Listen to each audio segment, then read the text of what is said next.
right. Welcome to the Optimistic Realist MD. Welcome back, everyone. Yeah, another beautiful day out here in nature. Hopefully you're enjoying it, Yeah. taking advantage of it. Yeah, it's getting a little bit better. As you can see, our social distancing went from about 8 feet to now about, what? Let's say 4 feet? 4 feet? Yeah, so we're getting there. Yeah, so we're 50% there. Yeah. Eventually we'll get there. Yeah. I'm confident we will. But today we're going to talk about something interesting, something that's dear to my heart, since this is the crux of my specialty. Yeah, and very personal to me since it affects me as well. Yeah, so you've done a lot at helping me and improving my quality of life, so I thank you for that. Yeah, no problem. Yeah. Yep, so we are going to talk about the thyroid.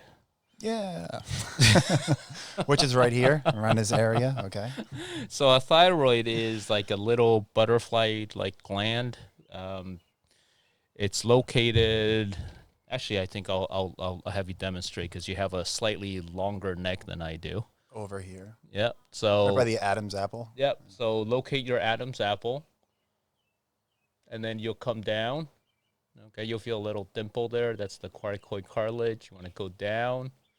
And right before, so somewhere between your Adam's apple and this notch here by your breastbone would be the thyroid. Okay, so somewhere in between here, that's where the thyroid is. Mm-hmm. Now, when I was when I was doing more teaching as a medical attending, it was also always fun to watch the residents and the medical students struggle to find the thyroid. You'll see them. It's like, oh yeah, go ahead and examine the thyroid, and they'll go and they'll be everywhere. They'll be like feeling. It's like not the tonsils, the thyroid. Yeah, they'll be like up here, down here. No, it's right down here. Yeah, between the Adam's apple and the sternal notch there. So a lot of people have told me the interesting thing with the thyroid is that it's a tiny little gland. Usually about actual size about maybe like one. Probably the volume is similar to about 1 tablespoon. That's small, huh? Yeah, and it affects almost every single organ system in the body. Metabolism, every cell. So right, yeah. Right. So it's and a funny story. I remember when I was a resident in internal medicine, and I remember this very clearly because I was talking to one of my colleagues, and I was like, "Well, I don't understand why people specialize in thyroid, because it's either high or low, you treat or you don't treat. There's like not much to it." Yeah. But now after 12 years of treating thyroid and having me as a patient. So after 12 years, you finally decided that we actually don't know that much about the thyroid. Yeah. I mean, I feel it's a lot more complex than that. Like we were just speaking about this before, that's an autoimmune disease, but a lot of outside factors affect that as well. So right. So and it turns out that we actually don't know. We know a lot about thyroid, but it's only really the tip of the iceberg. Yeah. There's still a lot about the thyroid we don't really understand. Like with like goiter and everything, they know iodine deficiency maybe causing it. And even when it comes to like treatment. Yeah. Okay, because now there are some question about, just treating with a certain medication is enough. And that's hoping, hopefully sometimes in the near future we'll have more studies to answer all these questions. Well, even with me, I think we went through 3 different thyroid treatments I was doing. Yeah. And I think in a separate talk we'll go over the whole thyroid treatment too, because that is a pretty involved topic on its own. Yeah. So what is the role of a thyroid? Any guesses? For me? Yeah. I have my cheat sheet here. Your cheat sheet. Well, I mean, I teach my students this a lot, but people usually notice a common symptom or side effect of a hypothyroid or low is easy weight gain because that person has a slow metabolism. Right. So really it controls the metabolism of every cell in the body. Right. And it actually, if I'm not mistaken, but it behaves like a steroid hormone, even though it's a protein, because it affects every cell. Yeah. Yeah. I think that's true for almost all the hormones. Yeah, I think for epinephrine is like that too, I believe. Mm-hmm. Yeah. So yeah, and people who are hyperthyroid have high, they're usually very skinny. Like sometimes they're strung out, have anxiety, and that's kind of the baseline of what I feel that the thyroid does too. But it could also affect mood, if sleep, it could affect if you have hyperthyroid, it's kind of like drinking caffeine all the time, you're going to have insomnia. Whereas I know when I was diagnosed, I was falling asleep at 6 o'clock and then waking up 5 o'clock a.m. the next morning to do what I had to do. And at the time, that's what I needed, I remember you were even shocked because when I first came to you, I really wasn't overweight, but I forced myself to work out still. And I wasn't hungry, so I didn't eat. Well, I was surprised that you even functioned at all. But actually, at that time, you were much younger. So that's sort of the advantage of youth is that, you could have no thyroid hormone and still function. That's what got me through, definitely. Yeah, yeah. Imagine if you're in the 40s like me without thyroid hormone, I'll probably be dead. Yeah, so the role of thyroid, and this is interesting because I said it almost encompasses every single every single organ system in the body. So, like you said, it regulates metabolism. Regulates because of the regulation of metabolism is that it also affects body weight. It also affects bone and bone development. Okay, so it plays a pretty important role in terms of the bone metabolism too. Yeah. Well, I think you could even become if you're deficient before puberty, you could become, even mental capabilities slow down too, and you could be a dwarf. But so we're getting to that. So, the other thing, heart function. That makes sense. So it affects your heart contractility, how much your heart contracts, also your heart rate. Obviously, yeah. So if your thyroid is too high, usually it's associated with faster heart rate. If it's too low, usually associated with lower heart rate. Muscle strength. So thyroid hormone is very important in terms of regulating your muscle health. So more thyroid would be more muscle strength? Well, you need a balance. Okay. Because if you are too hyperthyroid or if your thyroid is too overactive, it could attack the muscle, right? Right, then you basically break down your muscle to provide sustenance for your body. Yeah, that's why I asked, because that was an interesting point. Yeah. But if you are hypothyroid, you have more water infiltration into the muscles. And it's interesting too, because if you look at especially young men who are hypothyroid, they can actually look very muscular. Really? But then what it is that they have a lot of water infiltration to their muscles. So even though they look muscular, they have very profound weakness because of that. Interesting. Yeah. Is that does it have to do with the creatine levels in muscle? Because I know if someone takes creatine, it makes you retain water in the muscles too. That's a good question. I don't know. Yeah. But that's one of the effects, because once you start treating, let's say if you're hypothyroid, and once you start treating it, most people do have water weight loss. Interesting. Because their body retains a little bit more water. Yeah. Body temperature. If you're hyperthyroid, you tend to develop more heat intolerance. Body temperature goes up. Hypothyroid, body temperature tends to go down. Yeah, which I remember vividly when I was hypothyroid. I would be cold all the time. Like fingers would go cold and numb. So that's the truth. And nervous system function, also very important. Okay, and especially in reflexes. Reflexes, but also pregnant women. Okay. Especially in the first trimester, because this is where the baby's neurologic system develops. So this includes their spinal cord, brain, and this is also the period of time where it's very crucial to make sure you have enough thyroid hormone in your system. And if not, there are some studies that have shown, if you have no thyroid hormone or a very low thyroid hormone during pregnancy, you can your baby can develop cretinism, which is associated with profound learning disorders.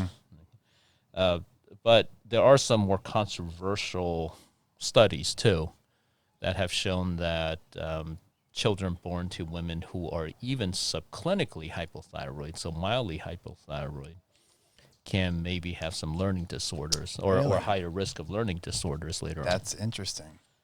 So it's almost like the fetus isn't really capable of producing its own or enough of the thyroid hormone itself. Not until around somewhere between 26 and 29 weeks. It's interesting. Yeah, because that's when the baby develops his or her own thyroid. So it relies on the mother. Right. So before sense. that time, they're completely reliant on the mother for the thyroid hormone. Very interesting. It also has a strong effect on lipid metabolism. Okay, which is why people that are hyper have less fat, right? Yeah, so lipid metabolism, so if you're hypothyroid, you tend to have a higher, you can have higher cholesterol, higher triglycerides, hyper, the opposite. Yeah. But this is probably why it's also tied into some increasing cardiovascular risks too, with both hyper and hypothyroid for different reasons. Yeah. Hyperthyroidism is associated with increased arrhythmias. Yeah, or excess stress on the heart too. Right. Yeah. Right. Yeah. And you mentioned this, mood. Mm-hmm. So thyroid hormone is very important in terms of affecting mood. Yeah. In fact, if you look at if you look at the workup for psychiatric conditions, let's say if somebody shows up in the hospital depressed. Okay. Well, in part of their protocol, the testing always involves thyroid. That makes sense. Because if the thyroid turns out is extremely low, well, there's a good chance that the depression may be associated with the hypothyroidism, and treating that may help it. Yeah. You also see this in the geriatric population. So in the elderly population, is that sometimes hypothyroidism can be mistaken for dementia. Oh. Because they get more withdrawn, they get more forgetful, they don't feel. That makes sense. Right. They're more tired. So a lot of times is that it can't get mistaken for dementia. Yeah, that's a really good point. Right, Yeah. and then when you treat it, everything goes back to normal. Yeah. Yeah. Okay. Even psychosis, because if you're extremely hypothyroid, you can develop psychosis. Mm. So you can develop some abnormality in thinking. That's actually a really good point. What about hyperthyroid and anxiety? Is there any correlation with that? Like people that suffer from extreme anxiety? Yeah, so hypothyroidism, so if your thyroid is low, it's more associated with depressed mood, more withdrawn. Hyperthyroidism is usually associated with more anxiety, irritability, hyperactivity type of problem. But I have to say, I do have a lot of patients where these mood symptoms seem to overlap. I do have patients who become more anxious when they're hypothyroid. They're hypothyroid. Right. Interesting. And the vice versa too, as I have patients become more depressed when they're hyperthyroid.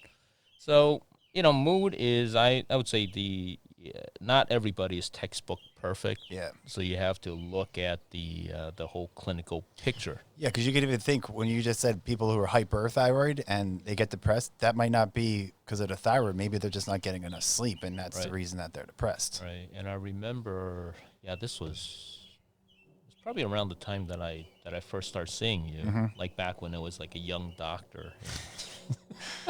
I think it was the first year I went.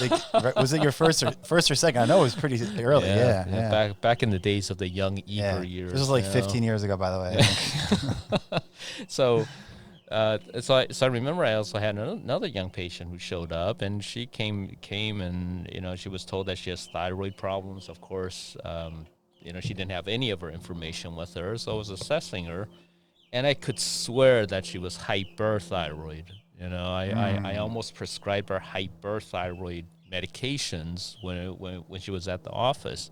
But then I decided to hold off for a few days. Maybe I'll check her thyroid level again and see. Well, it turns out she was extremely hypothyroid. Interesting. Yeah, she almost had no thyroid hormone. I remember her TSH was around like almost 300. Wow. With a low T3 and T4. Yeah. So It affects everyone it's, differently. Yeah. Yeah, and I remember at that time thinking, it's like, wow, she's so hyper already when she's hypothyroid. Maybe she was just jacked up in caffeine. I wonder what would happen if I actually give her thyroid hormone. No, and she did great. I think her symptoms improved. She actually became less hyperthyroid and hyperactive after the thyroid. Do you think there's any connection with people diagnosed with ADHD and thyroid? Well, there's a lot of that's one of the things is that if you look at workup for any psychiatric or learning disability in children, is that it also involves checking the thyroid profile. Yeah, and this is true. I've seen children who are diagnosed as being hyperactive or poor, school performances. Yeah. And it turns out it was the thyroid. Because once you correct that, makes a lot of sense. Yeah. Once you correct that, they do great. Mm-hmm. So and kids tend to manifest it a little differently than adults. They don't have the anxiety, the irritability, jitteriness, palpitations. It just might be a change in their behavior. All of a sudden they stop doing as well at school. They stop paying attention. They're more hyperactive. They're more,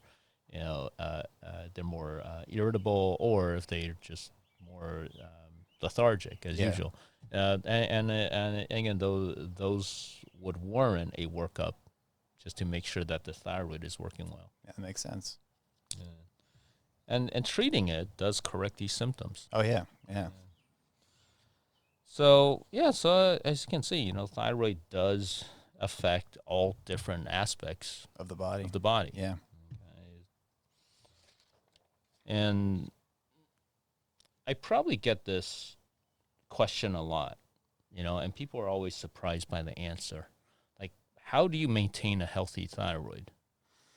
And I think it's a loaded question. Well, what I think most patients think that there's this magic answer to that. Yeah. Take more iodine, eat this, take that. No, it's really just maintaining a healthy lifestyle. Yep. I mean, this is taken from the Mayo Clinic recommendation for maintaining healthy thyroid health. Increase dietary vegetable and fruit intake. Avoid processed and refined foods. Yep. Okay. Moderate alcohol. Right here. See, we're moderating. It's water. This is really just for effect. It's just to fill the table. We don't really drink these things. But moderate alcohol and tobacco products. Mm-hmm. Okay. Maintaining adequate intake of iodine, and we'll go over what is considered adequate. Which I think the typical American diet is pretty set with. Right. Yeah, because we get plenty of iodine, and increasing physical activity and exercise. So if you look Healthy at these lifestyle. guys, if you look at this, how's that different from just maintaining a healthy lifestyle? Yeah. Well, that's exactly what it is. Yeah. It's that to maintain a healthy thyroid, you just have to maintain a healthy lifestyle. There's no magic bullet. There's no secret to it. Yep. The other thing is one thing it didn't mention here, body weight. Mm-hmm. Okay, avoiding being overweight or obese. Yeah. Because even last episode we were talking about that's a breeding ground for a ton of other diseases. Right. Diabetes, heart disease. So. Yeah, because there is a detectable drop in actually active thyroid hormone or thyroid hormone activity in people who are overweight or obese. Mm-hmm. Okay, also including if you have any chronic conditions, it also decreases your thyroid function. Mostly because it diverts, and I guess we'll touch on that. I guess we can touch on it now. So your thyroid makes mostly T4. Mm-hmm. So it makes about 80 to 85% T4, and then about 15-20% T3. Mm-hmm. So you rely on your organ systems to cleave that T4 to T3, which is the more metabolically active form of thyroid hormone, to be used at the level of the organ system and at the cellular level. Yeah, and I always give my students the analogy of this too, is that if you look at T4 and T3, T4's got essentially one more iodide attached to it, and it's bigger, so it can't get into the cells. So once it becomes smaller, it could sneak into the cells and affect the cell and increase the metabolism. Yeah, but with if you have chronic conditions, is that you have as you cleave the T4, and maybe if I could find a graphic of this, I'll put it up on the screen too. Is when you if you cleave at the T4 at a certain site, you end up with reverse T3, which is a metabolically inactive hormone. Okay, but it still binds the T3 receptors so that your T3 can't really act on that receptor. Interesting. So if you look at people who are acutely ill or people with chronic illnesses, is that they may have a lower T3 activity. Even if their T3 level is low, is that with the reverse T3 there, they may be having a lower activity. Well, that's what we thought happened with me, because remember I was just taking levothyroxine, which is just T4, and my blood, I think I was still at a high dose then, even when we first initially started, because my body just wasn't absorbing it. It was but I remember the time when I came in, you looked at my blood work like, "Are you taking your thyroid medicine?" I'm like, "Yeah." But the T3 was so low because there was probably my body's not converting T4 into T3 like it should. Right. So which could be another condition that people can have. Yeah. So that's the controversial area. I think that's the area that we need more study, is to look at, whether people do have this condition where they have a decrease in conversion of T4 T3, and we'll talk about more of that when we talk about more in terms of actually treating thyroid disease. Yeah. So the key is just to maintain a healthy lifestyle.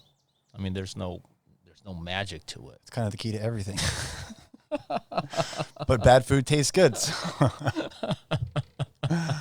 So it's boring, And I remember I gave a talk about this a year ago, and people just look at it and be like, "Well, how's that different from just living a healthy lifestyle?" Well, again, that's why we live a healthy style, right? Because when you live a healthy lifestyle, you're living a healthy lifestyle not to just protect your thyroid, you're protecting your health overall. So, how much iodine should we be taking? Okay, so this is from the recommendation from the American Thyroid Association. Okay, so for adult men and women, recommendation is 150 micrograms per day. Okay. Pregnant women, 220 micrograms per day. And breastfeeding women, because they have to provide more iodine, 290 micrograms per day. Okay, so just to put that into context of how much it is. Okay, so if you look at food items that are high in iodine, okay, so if you look at seaweed, for example, so seaweed is associated with, increased iodine. But seaweed, so 1 gram of seaweed would yield, depending on where you get the seaweed from, anywhere from 16 to 2,984 micrograms. Wow. So I have to look into that more. I wonder, where's the perfect place to get seaweed from? Maybe the saltier the sea, the more. I should test the seaweed from my local sushi place, and then make sure they're using high quality seaweed. Yeah. So food that are high in iodine, and some of this may be surprising. Okay, some of the highest iodine containing food items we eat are dairy products. Really? Yeah. So cheese, milk, eggs, yogurt, ice cream. Interesting. Yeah, and the reason for it is because of one is that cow feeds will contain certain amounts of iodine, but the biggest but the bigger thing is that when it has to do with what they use to disinfect the udders when they milk the cows. That's interesting. Yeah, so they use a iodine-based compound to disinfect the udders and to disinfect the milking machinery. That's interesting. So then some of that iodine then gets into the gets product. incorporated into the product. That's pretty interesting. Fun fact. Yeah, and some of the more some of the other things that are more associated with high iodine, seafood. Yeah. So saltwater fish, shellfish, seaweed. Mm-hmm. I think they even added just regular table salt, right? Most table salt is just iodized table salt. Yeah. Okay. And of course, what about that pink sea salt? Would there be iodine in there? Naturally? I think the pink salt. I think those are the Himalayan salt. I'm not sure. I don't think those contain iodine. Yeah, probably not. Yeah, because those are mined. Those are because the table salt, it's chemically added in a factory, right? Right. Yeah. Right. Because the iodine's added to it. Also, not as much now, but in baked goods like bread. In the past, they used to use a iodine based preservative. Okay. To preserve the freshness of bread. I think that's been replaced by other chemicals now. Okay, but that are probably more harmful for us. But they're cheaper, so we'll use them. Hey, who knows? I buy a loaf of bread, it stays in the cupboard good for 3 weeks.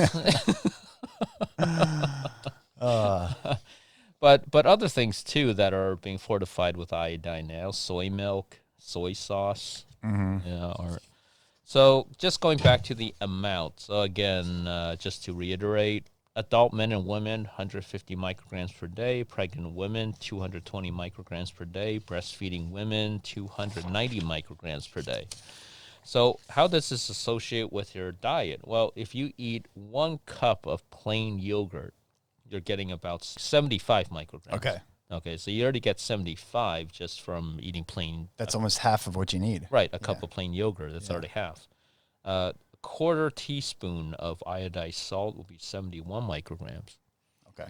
So just there. I mean, if you have a cup of yogurt plus a quarter teaspoon of iodized salt, which I don't think most Americans will have any problems with, you pretty much have your whole daily supply of iodine. Yeah, so that's obviously not the cause of most thyroid conditions in America. Yeah, milk. 1 cup of milk has about 56 micrograms. Enriched bread, so 2 slices of bread would be about 45 micrograms. And I think that might be a little lower now because I think this is based on the prior, when they used the iodine-based preservatives. Baked cod, 3 ounces of baked cod will yield 99 micrograms. I don't know when was the last time you ate 3 ounces of cod. I probably eat like 8 ounces. At least like 12, 8 to 12 ounces. I don't think that would fill anyone up.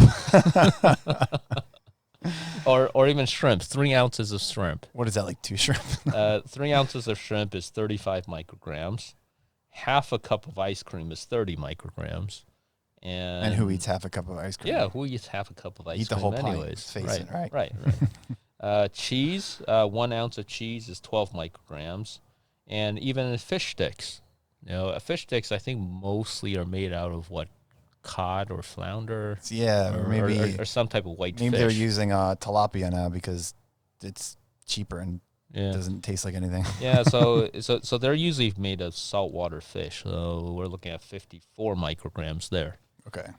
So you can see it's not that difficult to get enough iodine. No. So in the United States, it's very difficult to be iodine deficient. Yeah, you usually see this more in like third world countries where there's a nutrition deficiency. And usually you see this in countries that are landlocked, where they don't have where they're surrounded by mostly land and they don't have very little access to any type of salt water. But I said in the United States now because food is shipped from everywhere, and there's seafood in every single state now. So it's very difficult to get iodine deficient. Okay. So what are the causes of thyroid disease? Okay, so we can break this down to hyperthyroidism and hypothyroidism. I feel like hypo is much more common, though. Would you agree? Hypo is much more common than hyper. but the most common cause of hyperthyroidism is what we call Graves' disease. So that falls in the spectrum of autoimmune thyroid disease. That's when you develop a antibody that binds to the thyroid stimulating hormone receptor in the thyroid, and it jacks up your thyroid. and basically it just hijacks your thyroid, and it causes this uncontrolled activation of thyroid hormone production. But other causes, other common causes are if you have a thyroid nodule that's overactive. Okay, so you can have we call a toxic adenoma. So thyroid nodules are, we used to think of thyroid nodules as being inert. They don't have any activity. But they actually do make thyroid hormone, just to a smaller extent. Okay, but it's still extra thyroid hormone. But it's still making thyroid hormone on its own. That's not regulated by your body. So it doesn't respond to TSH? No. Okay. So it doesn't respond to the usual feedback mechanism. So if if this nodule gets pretty big, if it starts getting above 2.5 centimeters, 3 centimeters, is that it attains enough mass that even though it's not as effective in terms of producing thyroid hormone as your own normal follicular cells in the thyroid, your own thyroid cells, but if you have enough mass, it will make enough thyroid hormone then to supersede your body's need. Interesting. So then you can become hyperthyroid from that. Gotcha. Okay. So it's actually making more thyroid hormone than your thyroid itself. Right. Or making more thyroid hormone than what your body needs. Yeah. Which by definition, that puts you in the hyperthyroid state. Or you can develop what we call toxic multinodular goiter when you have numerous nodules. And then if you add up the total mass of these numerous nodules, is that it reaches that critical mass to produce too much thyroid hormone. Interesting. Okay. So in those cases, will TSH just totally shut down its production and stop stimulating your actual thyroid? Yeah, so in hyperthyroid state is that the T3 and T4 will feed back into the hypothalamus and the pituitary, and it will shut off the production of TSH. So in that case, the person who's hyperthyroid, their actual thyroid is not doing anything. It's just the nodules that are right. Yeah. Yeah. So basically, the nodules or the autoimmune thyroid disease has now taken over, and your body has lost that its own regulation. Yeah. And that's one of the concepts that's very confusing. With the whole negative feedback and everything. With the whole negative feedback and with TSH, because I don't know how many patients have come in and said I was told by my doctor to come see you because my thyroid is too high.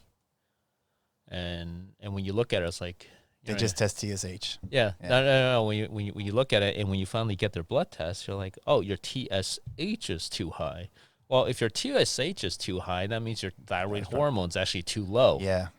Okay, and this is because of that feedback mechanism. Yeah, is that if your thyroid is not making enough thyroid hormone, if it's not making enough T3 or T4, it doesn't feed back to the hypothalamus and the pituitary. Yeah, so it's almost like the pituitary screaming at it to make more, but the thyroid's not listening. Right, so it keeps pumping out more and more. Right. So your pituitary pumps out more TSH to stimulate your thyroid to make more thyroid hormone.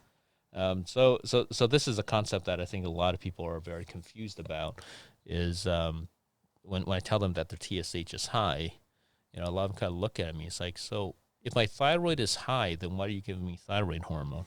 You're like, that's not thyroid hormone. That's why. Yeah. So then you have to explain the whole usually what I tell them is like, oh, it's the opposite.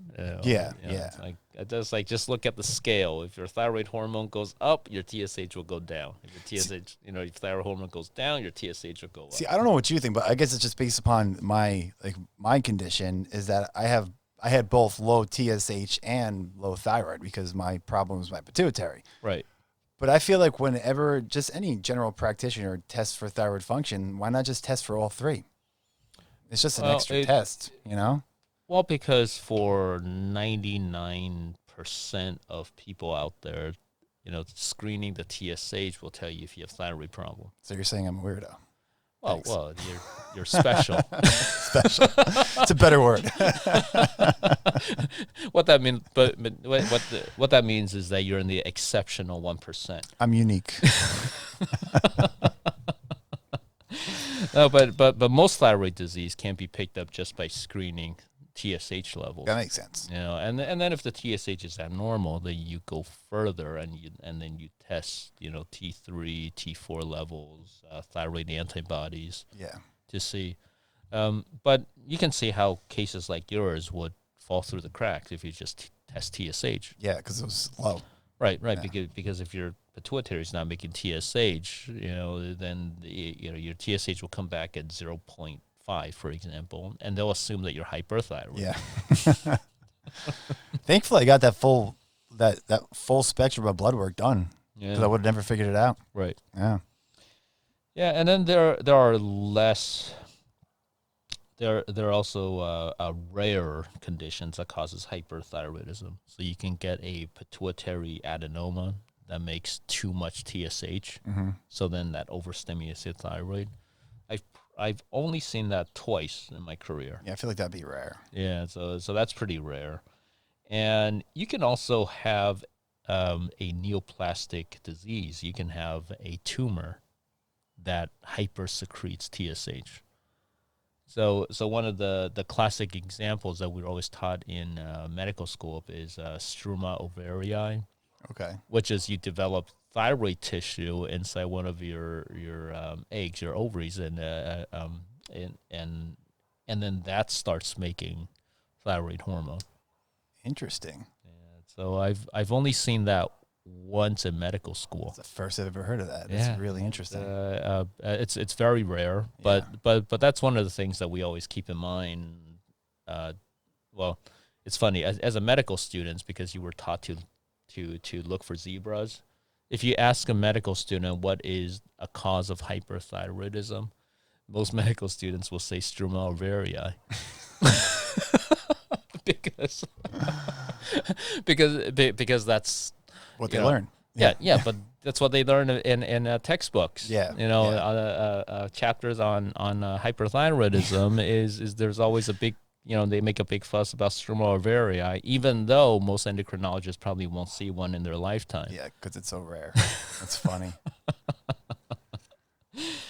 There are also things like hyperthyroidism of pregnancy.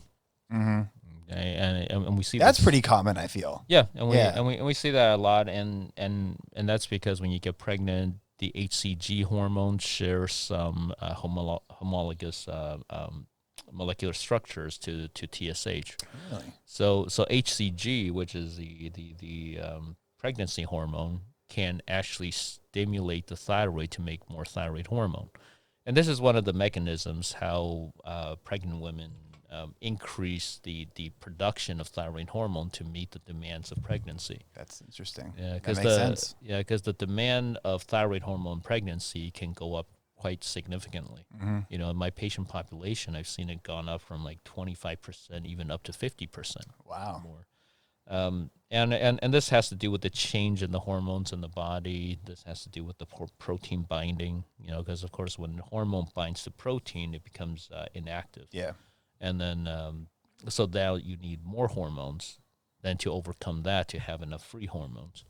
So HCG is one of the earliest ways that women stimulate their thyroid to make more thyroid hormones in pregnancy. But sometimes the HCG level is so high that they get overstimulation of the thyroid, mm-hmm. and then they become hyperthyroid.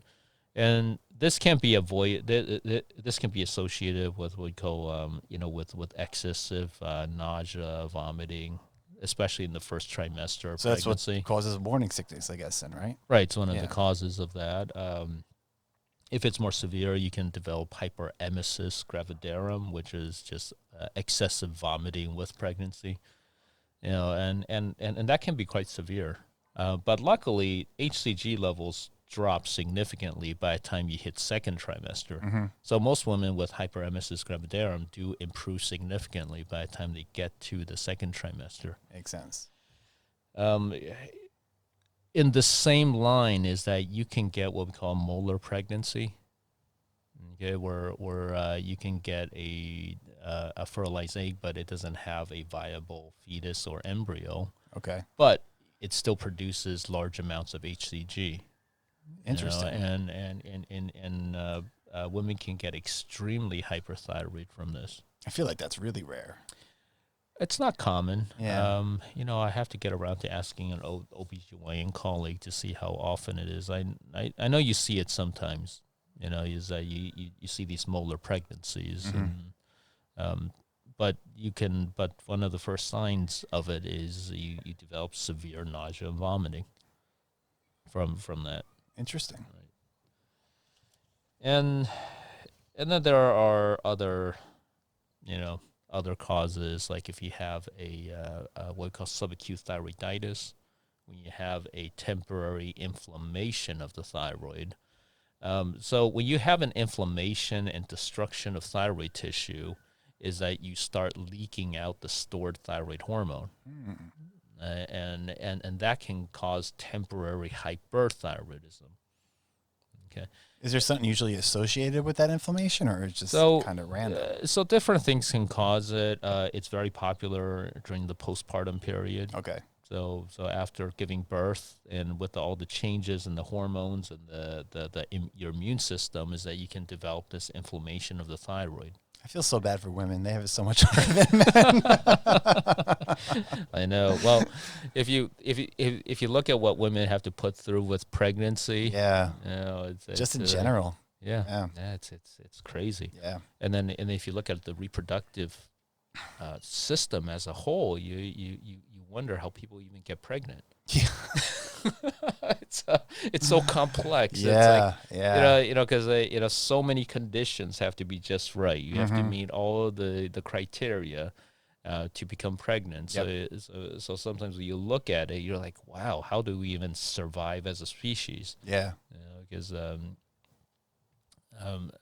my suspicion is with every pregnancy, there may be many more failed pregnancies prior to that. Yeah. Failed fertilization, or if it's fertilized but then didn't implant properly. And yeah, just the amount of like sperm that the male releases, like it's thousands of sperm, right. and then they still have trouble. It's crazy. And to be considered, when you have to undergo fertility workup, is that minimum criteria for spontaneous pregnancy is you have to have sperm count in the millions. Yep. So just imagine you have to have millions of sperm just to have one pregnancy. Yep. And people still have a hard time doing that. Yeah. So if you have low sperm count, is that the chances of spontaneous pregnancy goes down significantly. So that's for hyperthyroidism. Hypothyroidism. Okay, of course that's sort of the abridged version. If we go over the whole list, it would probably take about a couple hours. I don't think you guys want to do that. And I don't know about you. My attention span at most is about an hour. Yeah, I would say that. Sometimes it's 10 minutes. So let's talk about hypothyroidism. Okay, so hypothyroidism, by far the most common cause of hypothyroidism in developed country is autoimmune thyroiditis. Okay, or does that include Hashimoto's, or would that, because Hashimoto's is so that's Hashimoto's. Right? Yeah. Okay. So the other more common name that we associate it with is Hashimoto's. So Hashimoto's is this autoimmune inflammation of the thyroid, and we'll go over in a second. What is the possible mechanism that causes, autoimmune thyroiditis? But there are other causes, of course. If you had your thyroid surgically removed, obviously, yeah. Okay, or if you had radioiodine ablation for hyperthyroidism, that will cause hypothyroidism. Less likely in this country, iodine deficiency. Okay, can cause hypothyroidism because that could cause goiter too, right? Right. Yeah. Right. Because you need enough iodine to make thyroid hormone. Yeah. Okay. So if you look at T4, so the reason it's called T4 is because it needs 4 iodine, Yeah. molecules or ions, as opposed to T3 needs 3. But all in all is that you need enough iodine to make thyroid hormone. Yeah. So if you're iodine deficient, usually your pituitary will try to stimulate the thyroid so much, you usually end up with a big thyroid. Mm-hmm. And then, but you still have suboptimal production. Because you don't have iodine to make it complete hormone. Yeah. Right. On the other hand, if you have too much iodine, that can cause low thyroid too. Really? Yeah, it's actually we think it's a protective mechanism. It's called the Wolff-Chaikoff effect. Interesting. Yeah. But what the Wolff-Chaikoff effect is that if you have too much iodine, or if you receive too much of an iodine load, your thyroid actually shuts down. And we think the mechanism for that is to protect your body against hyperthyroidism. So we see this if you get a CT scan, when they give you that contrast dye with CT scan, that's usually a very high iodine load with that. Okay, people taking amiodarone, which is a which is a antiarrhythmic, so it keeps your heart in a regular rhythm. Okay. So with amiodarone, it has a very high iodine load. So patients on amiodarone, there's a high risk of developing actually both hyper and hypothyroidism. That's interesting. Okay. While taking a anti-thyroid medication can cause hypothyroidism. Okay, that's obvious. Yeah. But other things too. Lithium, for bipolar. Lithium I heard of. Yep. Lithium for bipolar conditions can cause that. Certain cancer treatments, especially the tyrosine kinase inhibitors. Okay, those can actually ablate the thyroid. Yeah. They're actually toxic to the thyroid. And in fact, this class of medications now has been used for people with treatment-resistant thyroid cancer. Interesting. Okay, makes sense. Right. Infiltrative diseases. Okay, these are rare, but they can happen. Fibrous thyroiditis, when you develop a infiltration of scar tissue. Hemochromatosis, this is when you have an infiltration of iron. The hemochromatosis is where your body cannot process iron and you develop excess iron. And it can affect all different endocrine glands. Yeah. Okay, including the pituitary, thyroid, and the especially in men, it can also affect your testicular function. Interesting. They'll probably make him anemic too, as well. Then, right? Well, they're actually they actually don't appreciate. They actually aren't anemic. Okay. But a lot of them can have high hemoglobin levels. So I would actually have the reverse. Okay. Right. Gotcha. Right. But they have a problem in terms of processing and disposing iron. Okay, makes sense.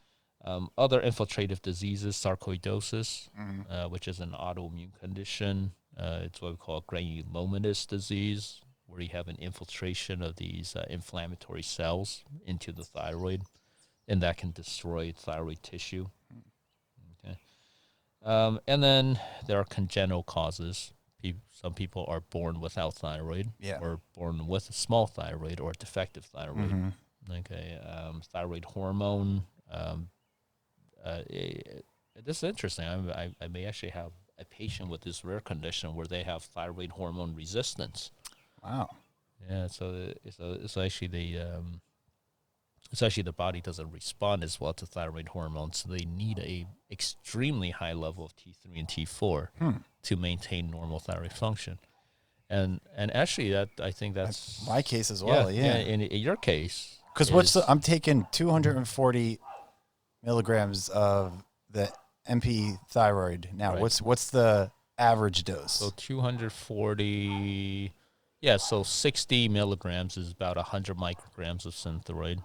Okay. So you're taking about 400 micrograms. Wow. Okay. So you do have some resistance. Yeah, and my thyroid levels they're like a low normal, right? And last time we checked. Well, I just got blood work, so we'll see. But yeah, so your T3, T4 levels are within normal. Yeah. You know, of course, TSH is low because you don't make normal TSH. Yeah. Yeah. This is why, this is why you're co-hosting this show, because you're a medical mystery. I'm unique. You're unique. You're the exceptional 1%. Yeah.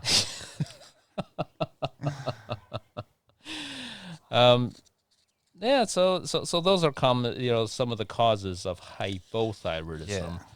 But one of the, well, of course, autoimmune thyroid disease, again, by far is the most common cause of hyper and hypothyroidism. Maybe we should explain what like autoimmune diseases are in general. Like, so autoimmune disease is a condition where your immune system, your body's own defense system, starts attacking certain parts of your body. Yeah.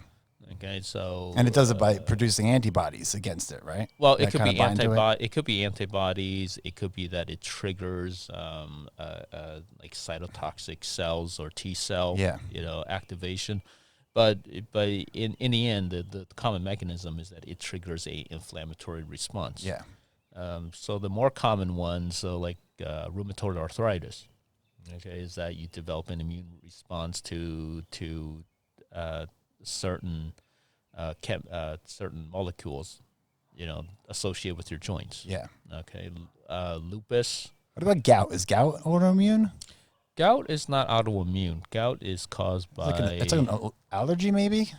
Well, gout is caused by your body's inability to get rid of uric acid or overproduction of uric acid. Gotcha. So you develop these pointy crystals. Yeah. Which just sounds painful.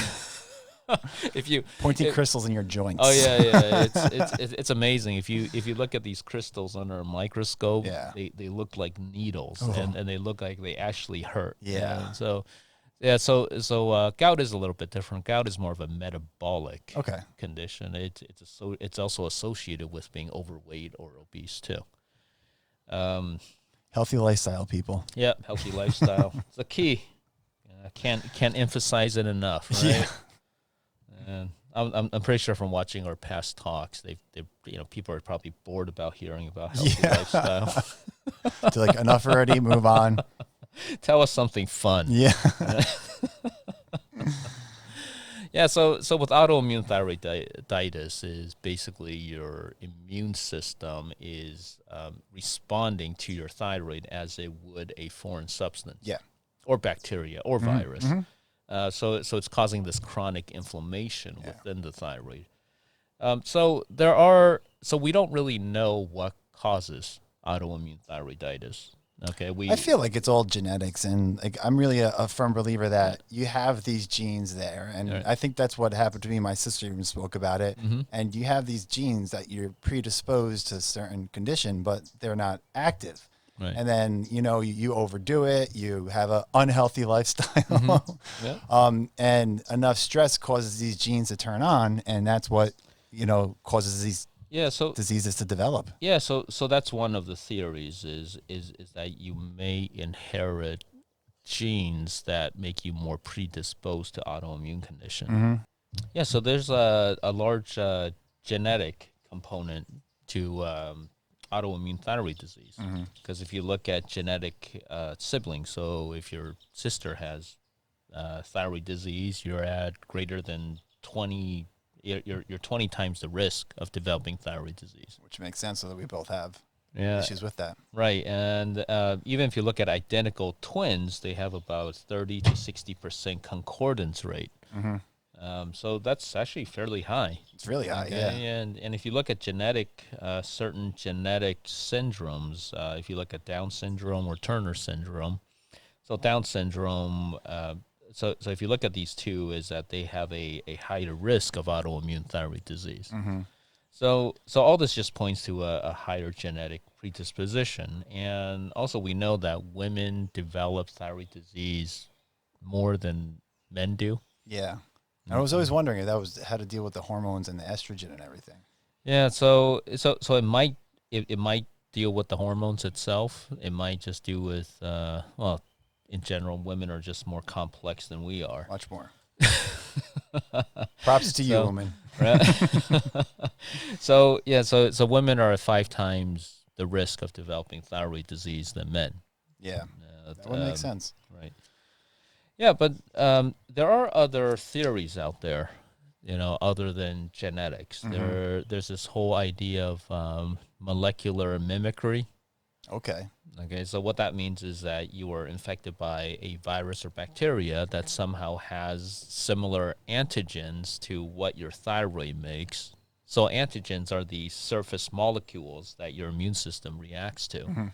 So let's say if you have a virus and it produces a very similar molecular structure to some of your thyroid cells, well, the immune response you develop to that may cross-react and actually react with your thyroid. that reminds me of something else that I read about. You've heard of leaky gut syndrome, right? Yep. So that's kind of the reason I stopped eating gluten and things like that, and just try to eat like a really clean diet, healthy lifestyle. All right. Yeah. But there was a theory that I read in one of these books that was saying in leaky gut syndrome, essentially you have holes in your gut lining due to either gluten or food intolerances and this and that, and whole pieces of food protein actually leak out into your bloodstream. And some of these proteins, because they have the same molecular shape of, let's say, the antigens on your thyroid. And then it sees this protein as foreign, so it starts producing antibodies against it. But then, again, it crosses over to the thyroid as well. Right. And that's what can cause it. So it could be anything. Yeah. It could be anything that sort of mimics a molecular structure with the thyroid, Yeah. or any other structure in the body, Yeah. For autoimmune disease. Which makes total sense. Right. Yeah. The other theory is what they call a bystander activation. Is that if you get a certain inflammation, let's say somehow you develop a certain inflammation in the thyroid, whether that is a reaction to a viral infiltration, so you get thyroiditis, is that then it leads to further inflammatory response. Okay, which then that makes sense. Right, which then leads to the autoimmunity issue. So those are possible mechanisms that could precipitate this. Other things that we know, genetic susceptibility we talked about. If you have a family history of thyroid disease, you're at higher risk. Thyroid injury, so this includes infection, radiation, certain types of medications that can cause thyroiditis. And the thought of this is that it exposes different areas of your thyroid to your immune system. Because usually when you look at an organ system is very well encapsulated. Yeah. It's like it's very well packaged and wrapped, and it's sort of separate. It doesn't get exposed. The innards of your organ system gets exposed to your blood or to your immune system. So let's say if you have an injury, whether this is from infection, radiation, or certain drugs, is that now it's exposing your inner substances, chemicals to your immune system, and you may generate an immune response because of that. That makes sense. Right. Yeah. And then that will lead to further, immune responses to the rest of your thyroid. Okay. Sex steroids, like we mentioned, women. HCG. Right. Yeah. Women greater than men in terms of autoimmune conditions. I don't think we know yet what is it about sex steroids. I wonder if it's because HCG essentially mimics LH and FSH, right? Well, yeah. I mean, HCG, LH, FSH, TSH all share similar. So I'm wondering is because chemicals, molecular structures. Yeah. So since females, they have their monthly menstruation, and those values go up and down. I'm wondering if there's some correlation because of that females have. Hey, your guess is as good as mine. Just a thought. Pregnancy increases your risk of autoimmune conditions because, again, especially popular during that postpartum period. Yeah. And that's the period when your body is returning back to its normal hormonal state, when your body's returning back to its normal immunologic state, is that sometimes you may get some cross-reactivity there. Yeah. Okay. And interesting enough, iodine, if you have too much iodine, it actually puts you at a higher risk of autoimmune thyroid disease. Really? Yeah, so that's interesting. So some studies have suggested that. And the last thing, we'll spend more time talking about this too, is stress. Mm-hmm. Stress is actually listed as precipitating causes. I think that's what caused mine, to be honest. And I think that's true for a lot of autoimmune conditions. Yeah. You know, if you don't sleep well, if you're stressed, a lot of autoimmune conditions actually get exacerbated. I feel like any sickness or disease, even the common cold, it suppresses your immune system. Right. So it's, yeah. Right. So, healthy lifestyle, people. Yeah. But this brings us to this interesting article that was just published a week and a half ago. This is published in the journal Thyroid. And this is looking at hypothyroidism related to work hours. Mm-hmm. And again, this just brings it back to the whole idea of stress, is that this is a study that's done in Korea, okay, looking at the working community and looking at the prevalence of thyroid disease within this working community. Yeah. So what they found that people who work 53 to 83 hours per week are 2.5 times more likely to develop thyroid disease. It's crazy. Than people who work 36 to 42 hours per week. Mm-hmm. Okay, so and then for each additional 10 hours per week that you work, okay, so let's say you normally work 30 hours per week, and okay. now you decide to work at 40 hours per week. Mm-hmm. Well, there's a increased odds for hypothyroidism by another 46%. That's insane. Right, which is, I mean, that's almost half. That's pretty high odds. Yeah. It's almost like a 50% increase. Yeah. You know, just by increasing your work week by 10 hours. Yeah. Okay, and I was joking with a patient recently. I told him, as a responsible endocrinologist, I cannot condone work hours more than 20 hours a week. Well, there's even studies coming out now showing that like the 4-day work week it's so beneficial for the human body and the human mind. Right. All right. And if you look at these sort of pilot studies looking at shorter work week, is that people are not less productive. They're actually more productive. They're actually more productive per hour. Yeah. Because they're actually concentrating more and getting their work done, mm-hmm. so that they can have a longer weekend. Yep. So if you have a longer work week, it doesn't necessarily mean that you're more productive. It just means you are doing things to sort of burn time a little bit more. Kill time. Exactly. Right. Because if you have to work 40 hours per week, if you have to be there 5 days a week, but you only have 30 hours of work to actually do. Right. Yeah. So you're going to find something to do for those, 10 hours, to burn those couple hours. Yep. So, yeah, so this is interesting because this is probably the first study I've read that really tied work stress with the development of a certain autoimmune condition. Yeah. Which in this case is thyroid disease. Yeah. And it makes total sense because it's increased stress. You're probably sleeping less. You have less time to recover. You're probably also, if you're working that much, you're not eating that well. So that could also correlate with a less unhealthy diet, and it all adds up. So it totally makes sense.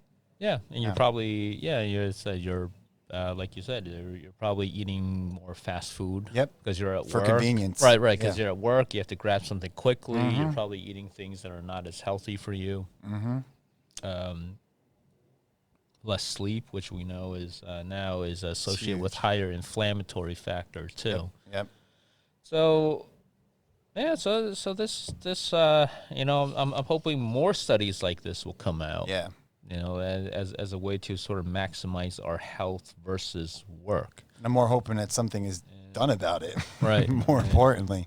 Yeah, and it's it's something I always wondered about is as a society, are we becoming workaholics? Oh, totally. And this is another discussion all of its own. Yeah.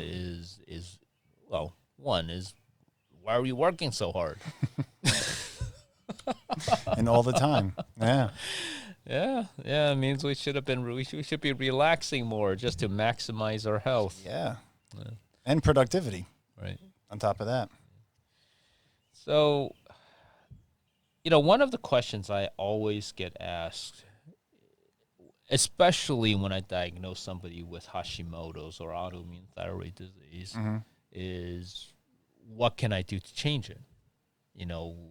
Is there a certain dietary regimen that you would recommend that would help change the course of this autoimmunity? Healthy lifestyle. Oh, healthy lifestyle. We should patent that.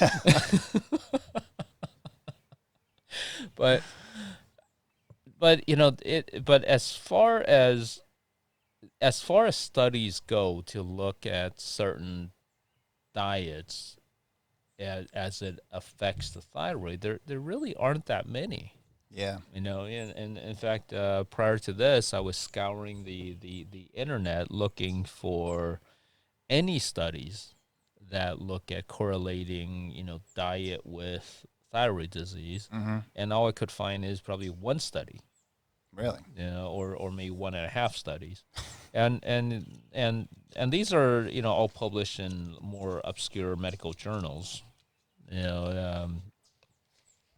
but here's a study that does show that there may be a benefit of eating a gluten-free diet. Okay. With autoimmune disease. I feel like that's with any autoimmune disease. Yeah. Right. Yeah. And what sort of triggers these studies is that there's a high correlation between autoimmune thyroid disease and celiac disease. So celiac disease is when you develop a allergy or sensitivity towards gluten, which is found in all wheat products. Okay. So with that is that you do develop a immune response in your small bowels that then obliterates these absorptive surfaces. So in effect, you develop malnutrition because now you can't absorb the nutrients, the anti-inflammatory factors that you need, or just macronutrients in general from your nutrition. Yeah. Okay. So this study actually shows that if you go on a gluten-free diet, is that some patients do see a improvement in terms of their antibody titers. Yeah.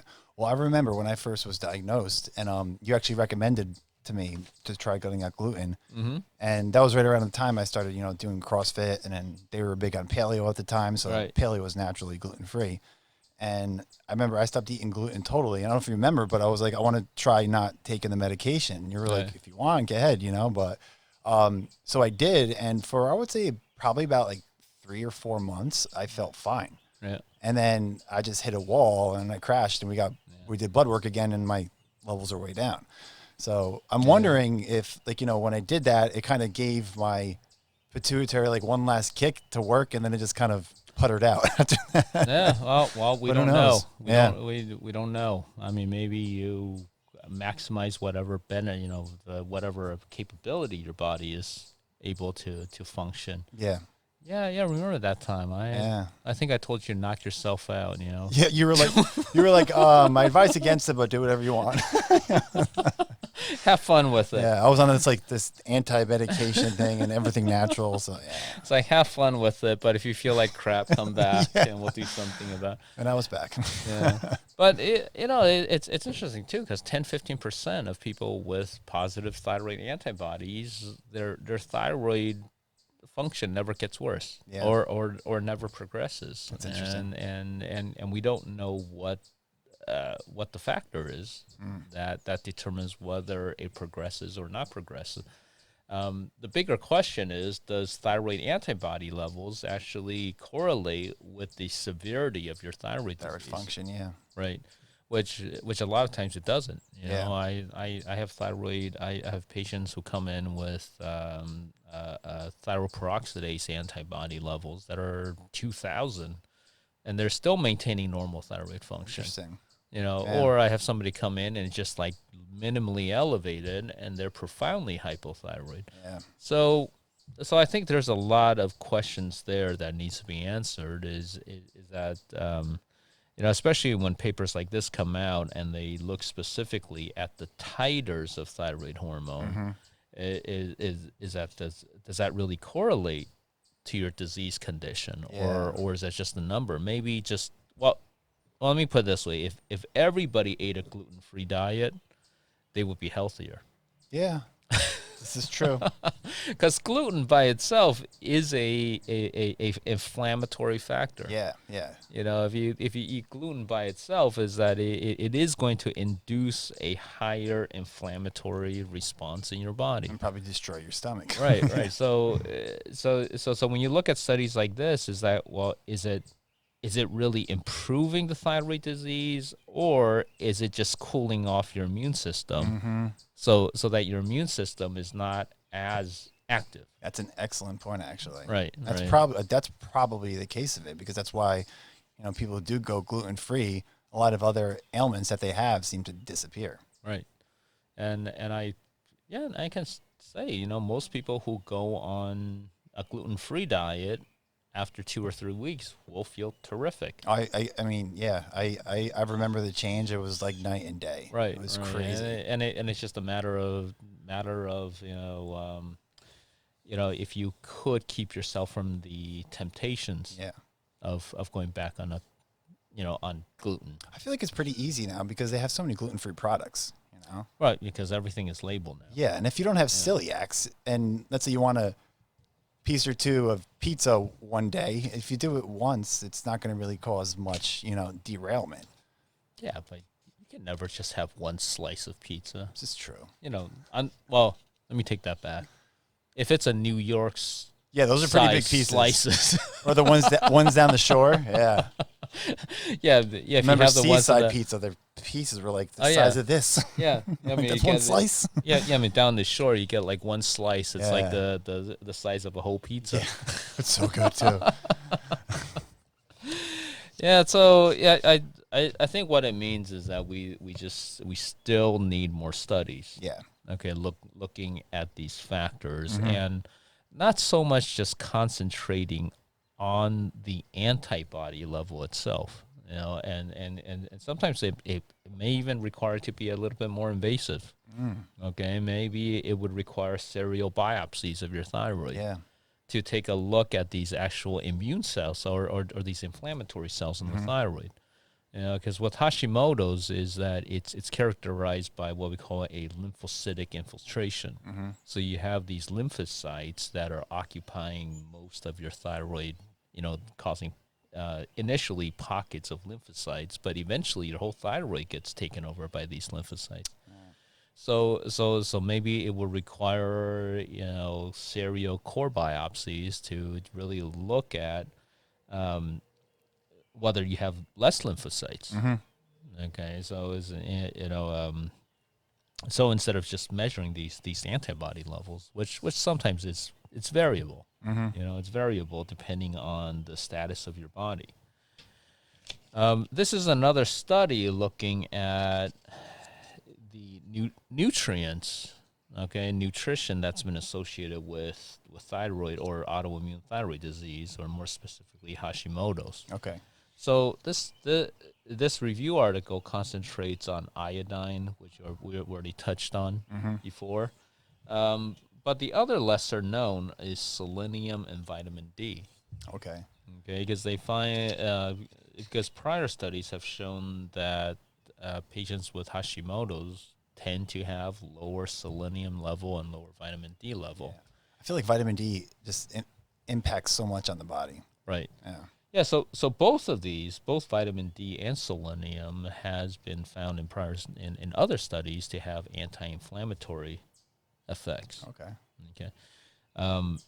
But again, with an article like this, then it makes you wonder, well, is it the selenium deficiency and the vitamin deficiency that causes the thyroid disease? Too many variables there, so you can't really... Or it's the thyroid disease and possibly, it's associated gluten intolerance, or other, bowel inflammations then causes the deficiency. Vitamin D and then selenium deficiency. So it's the, question about which one's first, the egg or the chicken. And what's the correlation? Exactly. Right. Right. So this is why when, we started this, I said we know quite a bit about thyroid, but we only know the tip of the iceberg. Yeah, we don't know what's actually causing it. And that's because a lot of these things we don't know. Yeah. When patients ask me what causes autoimmune thyroid disease, I don't know. Bad luck. Yeah. If you live a healthy lifestyle. If you if you live a healthy lifestyle, okay, eat the right things. Never have any stress in your life. Yeah. Okay, and never bear children. then your risk of thyroid disease is fairly low. Yeah. I mean, basically, with all these studies, with our knowledge, that's the only thing I can tell you. Yeah.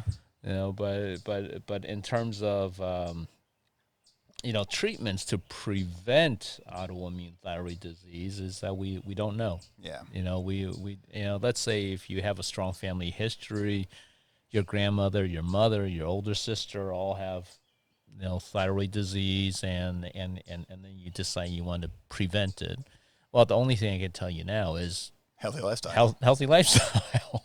That's the only thing I can tell you. Yeah. Because again, most likely you're not iodine deficient. Mm-hmm. Okay, if you're eating your dairy products, your seafood, your shellfish, those will provide enough iodine. Yeah. So most likely adding more iodine to your diet is not going to be beneficial. Mm-hmm. And that's about it. And again, not a strong association between gluten and thyroid disease, except for the autoimmune component is that, there is a high correlation between Hashimoto's and celiac disease. Yeah. Yeah. So these are the challenges. A lot to look into. Yeah.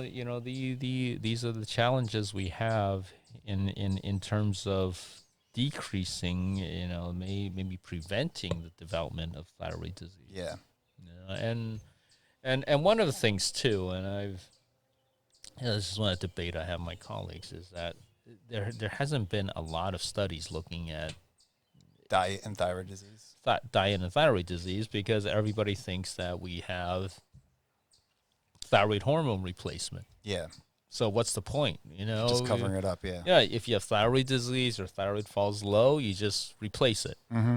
Okay. You just replace it, and you're good as new. So what's the point in doing all this research, looking at how you can prevent it in the first place? Just throw a Band-Aid on it. You're fine. But no, you're right, and that's what we spoke about earlier. It's getting to the picture of why, not just covering something up.